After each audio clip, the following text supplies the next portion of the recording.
ਦੀ open door church Khojewal ਵਿੱਚ ਪੈਂਤੀਕੋਸਟਲ ਮਸੀਹੀ ਪ੍ਰਬੰਧਕ committee ਪੀਸੀਪੀਸੀ ਦੇ chairman pastor doctor Harpreet Deol ਨੇ ਪ੍ਰੈਸ ਕਾਨਫਰੰਸ ਵਿੱਚ ਕਿਹਾ ਕਿ ਪੰਜਾਬ ਦੇ ਇਲਾਵਾ ਸਮੁੱਚੇ ਦੇਸ਼ ਵਿੱਚ ਮੌਜੂਦ ਮਸੀਹੀ ਭਾਈਚਾਰੇ ਨੂੰ ਇੱਕ ਮੰਚ ਉੱਤੇ ਲਿਆਉਣ ਦੇ ਉਦੇਸ਼ ਨਾਲ ਪੀਸੀਪੀਸੀ ਦਾ ਗਠਨ ਕੀਤਾ ਗਿਆ ਹੈ।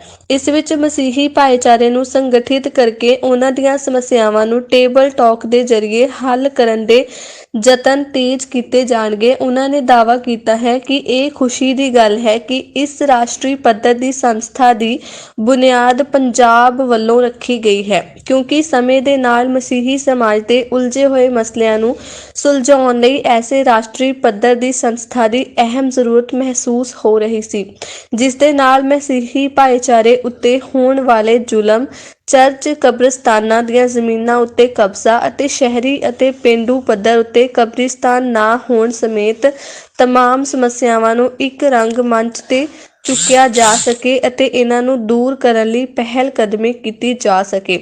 ਉਹਨਾਂ ਦੱਸਿਆ ਕਿ ਲਗਭਗ 1 ਸਾਲ ਤੋਂ ਇਸ ਉੱਤੇ ਕੰਮ ਕਰਨ ਦੇ ਬਾਅਦ ਪੀਸੀਪੀਸੀ ਦਾ ਗਠਨ ਕੀਤਾ ਗਿਆ ਹੈ। ਇਸ ਦੇ ਬੈਨਰ ਹੇਠ ਤਮਾਮ ਪਾਸਟਰ ਸਹਿਬਾਨਾਂ ਨੂੰ ਲਿਆ ਅਤੇ ਏਕਤਾ ਦੇ ਨਿਯਮ ਵਿੱਚ ਪਰੋਣ ਦਾ ਇਰਾਦਾ ਹੈ, ਕਿਉਂਕਿ ਮਸੀਹੀ ਭਾਈਚਾਰੇ ਨੂੰ ਆਨੇ ਬਹਾਨੇ ਪਰੇਸ਼ਾਨ ਕੀਤਾ ਜਾ ਰਿਹਾ ਹੈ। ਉਹਨਾਂ ਉੱਤੇ ਨਸਲੀਏ ਟਿੱਪਣੀਆਂ ਕੀਤੀਆਂ ਜਾ ਰਹੀਆਂ ਹਨ। ਅਜਿਹੇ ਸ਼ਰਾਰਤੀ ਲੋਕਾਂ ਉੱਤੇ ਪ੍ਰਭੂ ਯੀਸ਼ੂ ਮਸੀਹ ਦੇ ਪ੍ਰੇਮ ਦੇ ਸੰਦੇਸ਼ ਦੇ ਜ਼ਰੀਏ ਨਕੇਲ ਕੱਸੀ ਜਾਵੇਗੀ। ਉਹਨਾਂ ਨੇ ਦੱਸਿਆ ਕਿ ਇਸ ਕਮੇਟੀ ਵੱਲੋਂ ਆਉਣ ਵਾਲੀ 10 ਨਵੰਬਰ ਦਿਨ ਬੁੱਧਵਾਰ ਨੂੰ ਦੀ ਓਪਨ ਡੋਰ ਚਰਚ ਖੋਜੇਵਾਲ ਦੀ ਧਰਤੀ ਉੱਤੇ ਰਾਸ਼ਟਰੀ ਪੱਧਰ ਦਾ ਸਮਾਗਮ ਕਰਵਾਇਆ ਜਾ ਰਿਹਾ ਹੈ। ਇਸ ਵਿੱਚ ਪੈਂਤੀਕੋਸਟਲ ਮਸੀਹੀ ਪ੍ਰਬੰਧਕ ਕਮੇਟੀ ਪੰਜਾਬ ਦਾ ਉਦਘਾਟਨ ਦੇ ਨਾਲ ਪੰਜਾਬ ਦੇ ਮਾਝਾ, ਮਾਲਵਾ ਤੇ ਦੁਆਬੇ ਦੇ ਇਲਾਕੇ, ਜੰਮੂ ਕਸ਼ਮੀਰ, ਹਰਿਆਣਾ, ਉੱਤਰ ਪ੍ਰਦੇਸ਼ ਤੋਂ ਮਸੀਹੀ ਪ੍ਰਚਾਰਕ ਸ਼ਿਰਕਤ ਕਰਨਗੇ। ਉੱਥੇ ਹੀ 700 ਕਲੀਸਿਆਵਾਂ ਦੇ ਮੁਖੀ ਵੀ ਉੱਥੇ ਪਹੁੰਚਣਗੇ, ਜਿੱਥੇ ਸਾਰੇ ਇੱਕ ਸਾਥ ਪ੍ਰਭੂ ਯੀਸ਼ੂ ਮਸੀਹ ਦੇ ਪਵਿੱਤਰ ਬਾਈਬਲ ਦਾ ਪ੍ਰਚਾਰ ਹੋਵੇਗਾ ਤੇ ਦੀਨ ਦੁਖੀਆਂ ਤੇ ਬਿਮਾਰਾਂ ਲਈ ਖਾਸ ਅਰਦਾਸ ਕੀਤੀ ਜਾਵੇਗੀ ਅਤੇ ਕ੍ਰਿਸਮਸ ਮਸੀਹੀ ਮੇਲੇ ਦਾ ਆਨੰਦ ਮਾਣਿਆ ਜਾਵੇਗਾ। ਇਸ ਦੌਰਾਨ ਘੱਟ ਗਿਣਤੀ ਕਮਿਸ਼ਨ ਪੰਜਾਬ ਦੇ ਚੇਅਰਮੈਨ ਇਮੈਨੂਅਲ ਨਾਹਰ ਨੇ ਕਿਹਾ ਕਿ ਇਹ ਸੰਸਥਾਨ ਨਿਰੋਲ ਧਾਰਮਿਕ ਹੈ ਅਤੇ ਇਸ ਦਾ ਸਿਆਸਤ ਨਾਲ ਕੋਈ ਵੀ ਵਾਸਤਾ ਨਹੀਂ ਹੈ।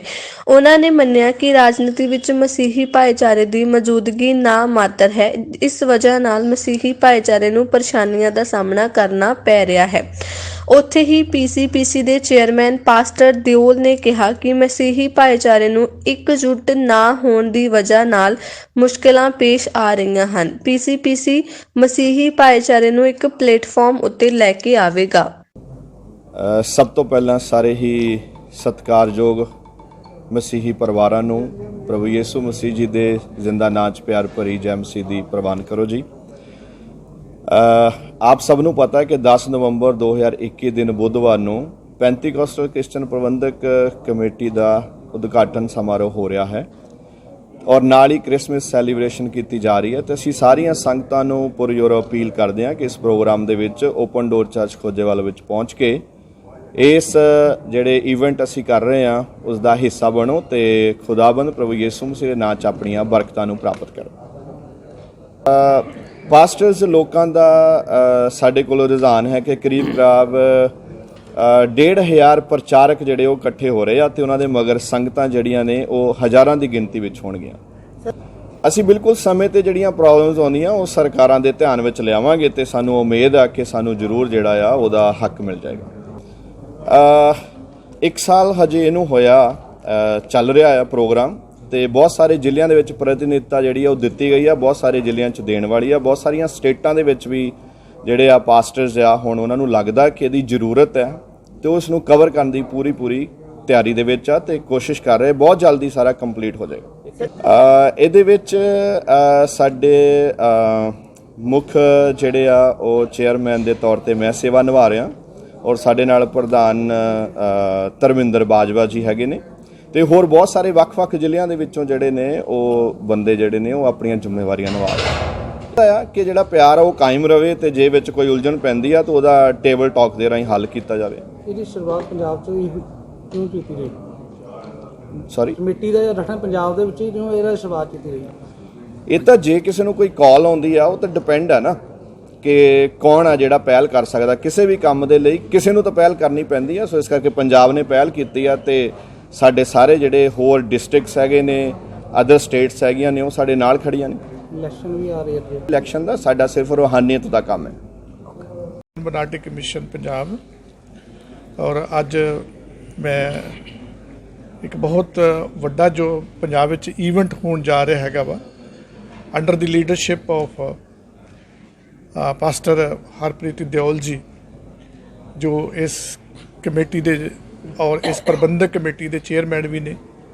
ਉਹਨਾਂ ਦੇ ਜਗ੍ਹਾ ਤੇ ਅਸੀਂ ਅੱਜ ਇਕੱਠੇ ਹੋਏ ਹੈਗੇ ਆ ਔਰ ਇਸ ਚੀਜ਼ ਦਾ ਪ੍ਰਬੰਧ ਕਰਨ ਵਾਸਤੇ ਕਿ ਆਉਣ ਵਾਲੇ ਸਮੇਂ 10 ਤਰੀਕ ਨੂੰ ਅਸੀਂ ਕਿਸ ਤਰ੍ਹਾਂ ਕ੍ਰਿਸਮਸ ਨੂੰ ਜੋ ਹੈ ਸੈਲੀਬ੍ਰੇਟ ਕਰਨਾ ਹੈ ਔਰ ਕ੍ਰਿਸਮਸ ਦਾ ਮੈਸੇਜ ਜੋ ਪਾਸਟਰ ਹਰਪ੍ਰੀਤ ਦਿਓਲ ਜੀ ਦੁਆਰਾ ਦਿੱਤਾ ਜਾਵੇਗਾ ਲੋਕਾਂ ਵਿੱਚ, ਔਰ ਜਗ੍ਹਾ ਜਗ੍ਹਾ ਤੋਂ ਲੋਕ ਜਿਹੜੇ ਇਸ ਵਿੱਚ ਜਿਹੜੇ ਉਹ ਪਾਰਟਿਸਿਪੇਟ ਕਰ ਦੇਣਗੇ। ਔਰ ਇਸ ਦਾ ਸਾਡਾ ਇੱਕ ਮਕਸਦ ਵੀ ਹੈਗਾ ਕਿ ਅਸੀਂ ਆਪਣੇ ਇੱਕ ਏਕਤਾ ਜਿਹੜੀ ਆ ਉਹ ਇੱਕ ਸਬੂਤ ਦੇਣਾ ਕਿ ਕ੍ਰਿਸਚਨ ਭਾਈਚਾਰੇ ਵਿੱਚ ਔਰ ਪੈਂਟੀਕਾਸਟਲ ਵਿੱਚ ਕਿੰਨੀ ਕੁ ਮਤਲਬ ਕਿ ਏਕਤਾ ਹੈਗੀ ਆ, ਉਹ ਇੱਕ ਮਤਲਬ ਕਿ ਪੰਜਾਬ ਵਿੱਚ ਇੱਕ ਮੈਸੇਜ ਜਿਹੜਾ ਦੇਣਾ ਚਾਹੁੰਦੇ ਹੈਗੇ। ਧਾਰਮਿਕ ਤੌਰ ਤੇ ਦੇਖੋ ਜਿਹੜੀਆਂ ਸਮੱਸਿਆ ਮੈਂ ਪਹਿਲੇ ਵੀ ਐਕਸਪਲੇਨ ਕਰ ਚੁੱਕਾ ਹੈਗਾ ਕਿ ਧਾਰਮਿਕ ਤੌਰ ਤੇ ਕਈ ਵਾਰ ਕੀ ਹੁੰਦਾ ਹੈ ਕਿ ਸਾਡੇ ਰਿਲੀਜੀਅਸ ਜੋ ਲੋਕ ਹੈਗੇ ਨੇ, ਪਾਸਟਰ ਸਾਹਿਬਾਨ ਹੁੰਦੇ ਨੇ, ਕਈ ਵਾਰੀ ਉਹਨਾਂ ਦੇ ਨਾਲ ਉਹਨਾਂ 'ਤੇ ਅਤਿਆਚਾਰ ਕੀਤਾ ਜਾ ਰਿਹਾ, ਉਹਨਾਂ ਦੀ ਮਾਰ ਕੁਟਾਈ ਕਈ ਵਾਰ ਕੀਤੀ ਜਾਂਦੀ ਆ ਔਰ ਕਈ ਵਾਰ ਜਾ ਕੇ ਚਰਚ ਵਿੱਚ ਇੰਟਰਫੀਅਰੈਂਸ ਜਿਹੜੀ ਹੁੰਦੀ ਆ ਔਰ ਕਈ ਵਾਰ ਜਾ ਕੇ ਮੈਂ ਦੇਖਿਆ ਕਿ ਮਤਲਬ ਕਿ ਜੇ ਕੋਈ ਪ੍ਰਚਾਰ ਕਰ ਰਿਹਾ ਉਹਨਾਂ ਨੂੰ ਮਤਲਬ ਕਿ ਪ੍ਰਚਾਰ ਤੋਂ ਰੋਕਿਆ ਜਾ ਰਿਹਾ ਹੈਗਾ।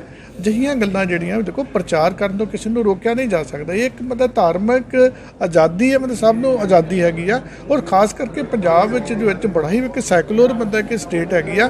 ਜਿਹੀ ਸਟੇਟ ਵਿੱਚ ਜਿਹੀਆਂ ਗੱਲਾਂ ਜਿਹੜੀਆਂ ਉਹ ਵਾਜਬ ਜਿਹੜੀਆਂ ਉਹ ਨਹੀਂ ਹਨ। ਸਰ ਜੇ ਗੱਲ ਕੀਤੀ ਜਾਵੇ ਨਾ ਤੇ ਮਿਨੋਰਟੀ ਕਮਿਸ਼ਨ ਦਾ ਇਹਦੇ ਨਾਲ ਕੋਈ ਤਲੁਕਾਤ ਹੈਗਾ ਵਾ ਇਲੈਕਸ਼ਨ ਦੇ ਨਾਲ, ਕਿਉਂਕਿ ਮਿਨੋਰਟੀ ਕਮਿਸ਼ਨ ਬੜਾ ਨਿਊਟਰਲ ਇੱਕ ਸੰਸਥਾ ਹੈਗੀ ਆ, ਕॉन्स्टिट्यूशनल ਸੰਸਥਾ ਹੈਗਾ ਔਰ ਪੋਲੀਟੀਕਲੀ ਉਸ ਵਿੱਚ ਪਾਰਟਿਸਿਪੇਟ ਜਿਹੜੇ ਉਹ ਨਹੀਂ ਕਰਦੇ। ਮੇਰਾ ਕੰਮ ਜੋ ਹੈ ਮਤਲਬ ਕਿ ਕਮਿਊਨਿਟੀ ਦੇ ਔਰ ਘੱਟ ਗਿਣਤੀ ਲੋਕਾਂ ਦੀਆਂ ਪ੍ਰੋਬਲਮ ਨੂੰ ਦੇਖਣਾ, ਉਹਨਾਂ ਨੂੰ ਰਿਜ਼ਾਲਵ ਕਰਨਾ ਹੈਗਾ ਔਰ ਸਾਡੇ ਪਾਸਟਰ ਜਿਹੜੇ ਬੜੇ ਹੀ ਆਦਰ ਮਾਣ ਨੇ, ਉਹਨਾਂ ਦਾ ਕੰਮ ਜਿਹੜਾ ਉਹ ਪ੍ਰੀਚ ਕਰਨਾ, ਖੁਦਾਵੰਦ ਦੇ ਕਲਾਮ ਨੂੰ ਜਿਹੜਾ ਲੋਕਾਂ ਤੱਕ ਪਹੁੰਚਾਉਣਾ ਹੈਗਾ ਵਾ। ਉਹ ਕੋਈ ਸਾਡਾ ਕੋਈ ਰਾਜਨੀਤਿਕ ਤੌਰ ਤੇ ਕੋਈ ਇਹੋ ਜਿਹਾ ਕੋਈ ਮਸਲਾ ਨਹੀਂ ਹੈ। ਜਿਵੇਂ ਕਿ ਗੱਲ ਕੀਤੀ ਜਾਵੇ ਉਹਦੇ ਵਿੱਚ ਆਪਾਂ ਇਹ ਕਹਿ ਸਕਦੇ ਹਾਂ ਕਿ ਉਹ ਲੋਕ ਨੇ, ਉਸ ਸਮਾਜ ਦੇ ਉਹ ਲੋਕ ਨੇ ਜਿਹੜੇ ਸ਼ਰਾਰਤੀ ਲੋਕ ਨੇ, ਅਨਸਰ ਨੇ, ਜਿਹੜੇ ਮਤਲਬ ਕਿ ਪੰਜਾਬ ਦੇ ਕਲਚਰ ਵਿੱਚ ਅਮਨ ਸ਼ਾਂਤੀ ਵਿੱਚ ਭੰਗ ਪਾਉਣਾ ਚਾਹੁੰਦੇ ਨੇ। ਇਹੋ ਜਿਹੇ ਲੋਕ ਮਤਲਬ ਕਿ ਹੈਗੇ ਨੇ, ਕਿਸੇ ਨੂੰ ਆਪਾਂ ਬਲੇਮ ਨਹੀਂ ਮਤਲਬ ਕੀਤਾ ਜਾ ਸਕਦਾ। ਇਸ ਦੇ ਬਾਰੇ ਬਿਲਕੁਲ ਵੀ ਮਤਲਬ ਕਿ ਚੀਜ਼ ਨਹੀਂ ਕਹੂੰਗਾ ਕਿ ਧਾਰਮਿਕ ਲੋਕ ਮਤਲਬ ਜਿਹੜੇ ਲੋਕ ਧਾਰਮਿਕ ਉਹ ਕਦੇ ਵੀ ਕਿਸੇ ਨੂੰ ਛੇੜਦੇ ਨਹੀਂ ਆ, ਕਿਤੇ ਵੀ ਕਿਤੇ ਮਾਰਕੀਟਾਈ ਨਹੀਂ ਕਰਦੇ ਹੈਗੇ। ਸਰ ਜੇ ਗੱਲ ਕੀਤੀ ਹੋ ਵੀ ਸਕਦਾ ਹੁੰਦਾ ਕਿ ਮੈਂ ਸਮਝਦਾ ਕਿ ਜੋ ਕ੍ਰਿਸਚੀਅਨ ਕਮਿਊਨਿਟੀ ਨੂੰ ਜੋ ਚੀਜ਼ਾਂ ਮਿਲਣੀਆਂ ਚਾਹੀਦੀਆਂ ਵਾ, ਉਹਨਾਂ ਦੀ ਸਹੂਲਤਾਂ ਮਿਲਣੀਆਂ ਚਾਹੀਦੀਆਂ, ਉਹ ਸਹੂਲਤਾਂ ਨਹੀਂ ਆ। ਕਿਉਂਕਿ ਅੱਜ ਤੱਕ ਵੀ ਮੈਂ ਦੇਖਿਆ ਕਿ ਆਰਥਿਕ ਤੌਰ ਤੇ, ਸਮਾਜਿਕ ਤੌਰ ਤੇ ਜਿੰਨੇ ਕ੍ਰਿਸਚੀਅਨ ਭਾਈਚਾਰਾ ਔਰ ਮੁਸਲਿਮ ਭਾਈਚਾਰਾ ਪਛੜਿਆ ਹੋਇਆ, ਉਹਨਾਂ ਕੋਈ ਵੀ ਨਹੀਂ ਹੈ। ਸਭ ਤੋਂ ਲੋਵਰ ਲੈਵਲ ਜਿਹੜਾ ਮਤਲਬ ਕਿ ਹੈ ਮਤਲਬ ਕ੍ਰਿਸਚੀਅਨ ਭਾਈਚਾਰੇ ਦਾ ਹੈਗਾ ਵਾ ਔਰ ਅਸੀਂ ਉਸ ਨੂੰ ਬਿਲਕੁਲ ਜਿਹੜਾ ਧਾਰਮਿਕ ਨਹੀਂ ਮੰਨਦੇ ਹੈਗੇ, ਉਹਨੂੰ ਕਾਸਟ ਬੇਸ 'ਤੇ ਨਹੀਂ ਮੰਨਦੇ। ਅਸੀਂ ਤਾਂ ਕਹਿੰਦੇ ਕਿ ਜਿਹੜੇ ਲੋਕੀ ਆਰਥਿਕ ਤੌਰ ਤੇ, ਸਮਾਜਿਕ ਤੌਰ ਤੇ ਬਿਲਕੁਲ ਸੁਸਾਇਟੀ ਦੇ ਕਿ ਸਰਵੇ ਕਰਾ ਕੇ ਦੇਖ ਲੈਣ ਔਰ ਜਿੰਨੇ ਬੰਦੇ ਇਹਨਾਂ ਨੇ ਸਰਵੇ ਕਰਾਏ ਨੇ, ਕਮਿਸ਼ਨ ਬਿਠਾਏ ਨੇ, ਉਹਨਾਂ ਨੇ ਇਹੀ ਦੱਸਿਆ ਕਿ ਜੋ ਮੁਸਲਿਮ ਕਮਿਊਨਿਟੀ ਜੋ ਪਿੰਡਾਂ ਵਿੱਚ ਰਹਿ ਰਹੀ ਆ ਔਰ ਕ੍ਰਿਸਚੀਅਨ ਕਮਿਊਨਿਟੀ ਸਭ ਤੋਂ ਨੀਚੇ ਲੈਵਲ ਤੇ, ਲੋਅਰ ਲੈਵਲ ਤੇ ਉਹਨਾਂ ਦੇ ਆਰਥਿਕ ਸਥਿਤੀ ਜਿਹੜੀ ਹੈਗੀ ਆ।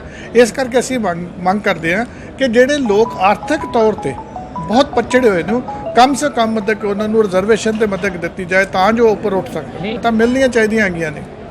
ਤੁਹਾਡੇ ਕਹਿਣ ਦਾ ਮਤਲਬ ਕਿ ਚਾਹੇ ਸਰਕਾਰ ਜਿਹੜੀ ਮਰਜ਼ੀ ਹੋਵੇ, ਕਹਿ ਲਓ ਕਿ ਹਰ ਇੱਕ ਨੂੰ ਲੋਲੀਪੌਪ ਦੇਣ ਦਾ ਕੰਮ ਵੀ ਕਰਦੀ ਹੈ। ਨਹੀਂ, ਇਹਦੇ ਵਿੱਚ ਮੈਂ ਕੁਝ ਨਹੀਂ ਕਹਿ ਸਕਦਾ। ਮੇਰੇ ਖਿਆਲ ਅੱਜ ਆਪਾਂ ਆਪਣੇ ਏਜੰਡੇ ਵਿੱਚ ਰਹੀਏ। ਬਹੁਤ ਬਹੁਤ ਧੰਨਵਾਦ ਤੁਹਾਡਾ।